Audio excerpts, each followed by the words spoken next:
더불어민주당 이재명 대표의 법인카드 유용 의혹 제보자가 처음으로 이름과 얼굴을 공개했습니다. 공익신고자 조명현 씨입니다. 국회 기자회견장에선 조 씨는 이 대표와 부인 김혜경 씨가 해온 일들은 명백한 범죄 행위라고 목소리를 높였습니다.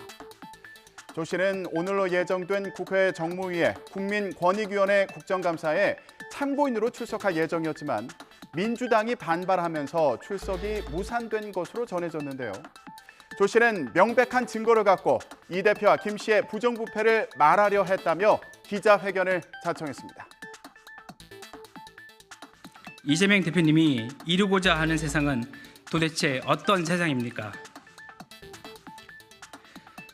국민의 피와 땀이 묻어있는 혈세를 죄책감 없이 자신의 돈인 것처럼 사적으로 유용하고 절대 권력자로서 국민의 세금으로 공무를 수행하게 되어 있는 공무원을 하인처럼 보는 분이 국민의 고충을 헤아리며 어루만져주고 민생을 생각하는 정치인이라 할 수 있겠습니까? 무엇이 두려워 제가 국정감사 참고인으로 나가는 것을 기필코 뒤엎어 무산시키는 것입니까? 기자회견에 함께한 국민의힘 장해찬 청년최고위원도 민주당이 이재명 대표 방탄을 위해서 제보자 조 씨의 국회 출석을 막았다고 강조했는데요. 이재명 대표의 갑질과 공금 횡령이 주목받는 게 두려워 민주당 국회의원들이 똘똘 뭉쳐 공익제보자의 국감 출석을 막았습니다. 이게 방탄국회가 아니면 대체 무엇이 방탄국회입니까? 대체 무엇이 두려워 사전에 합의된 공익제보자의 국감 출석을 방해하고 온갖 억지를 써가며 끝내 참석을 무산시킨 것입니까? 민주당 소속 정무위원들은 민주당의 방해로 조 씨 참고인 채택이 무산된 게 아니라고 반박했습니다. 국민의힘이 조 씨를 권익위 업무 처리 미흡으로 인한 피해 호소인이라며 신문 요지를 감췄다가 뒤늦게 실체가 알려졌고 민주당이 이의를 제기하자 국민의힘이 자발적으로 참고인 신청을 철회했다는 겁니다. 그런데 민주당이 당혹스러운 건 이뿐만이 아닙니다. 앞서 국회 행안위의 경기도 국정감사에서 김동연 경기지사가 법인카드를 사적으로 사용한 걸로 의심되는 사례가 최대 100건이라고 말한 겁니다. 혹시 지사 취임하신 이후에 그 법카 사용이나 이런 여러 가지 전반적인 것에 대해서 우리 감사관실을 통해서 우리 경기도 자체 감사를 한 적이 있습니까? 감사는 2022년 초, 그러니까 제가 취임하기 전에 7기 때, 예. 그리고 그때는 그러니까 지사가 공석일 때, 예. 그때 그러니까 취임하신 이후에는 안 했다 이 그렇습니다. 말씀이시잖아요. 예. 근데 이미 제가 오기 전에 감사를 다 했습니다. 그때 지금 제가 말씀드린 지금 국민권익위에 그렇습니다. 공익신고한 이 사항이 그때 파악이 적발이 됐었냐는 것을 묻고 있습니다.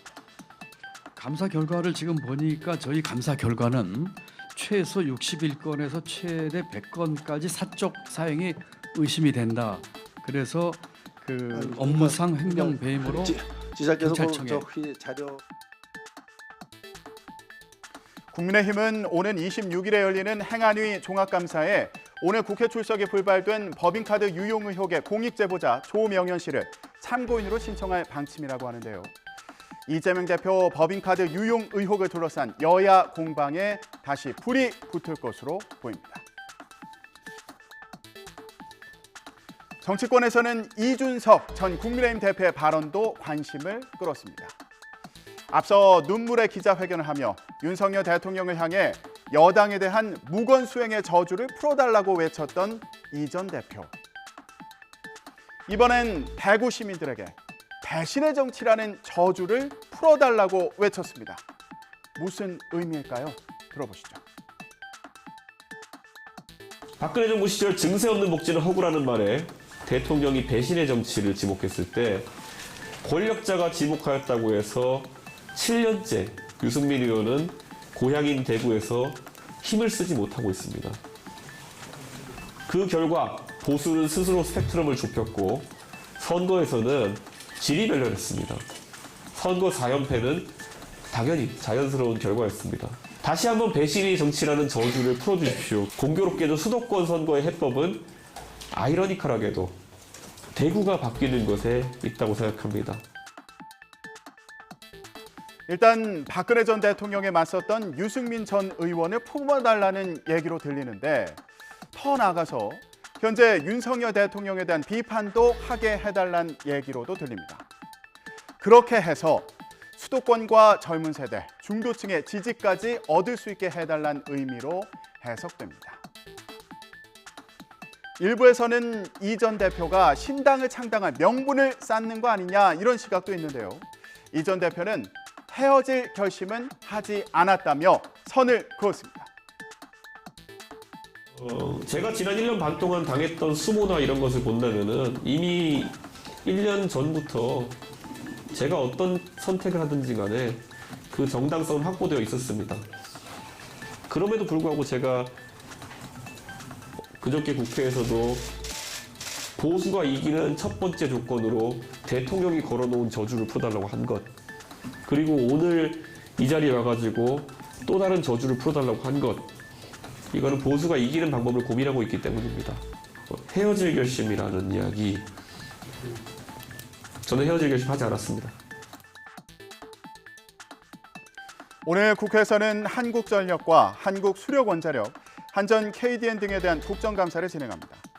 오늘 국감에서는 대규모 한전 적자의 책임과 전교금 인상 문제를 놓고 여야 간의 치열한 공방이 예상되고요. 또 준공영방송 YTN의 최대 주주인 한전 KDN의 YTN 지분 매각 절차에 대한 신경전도 펼쳐질 것으로 보입니다.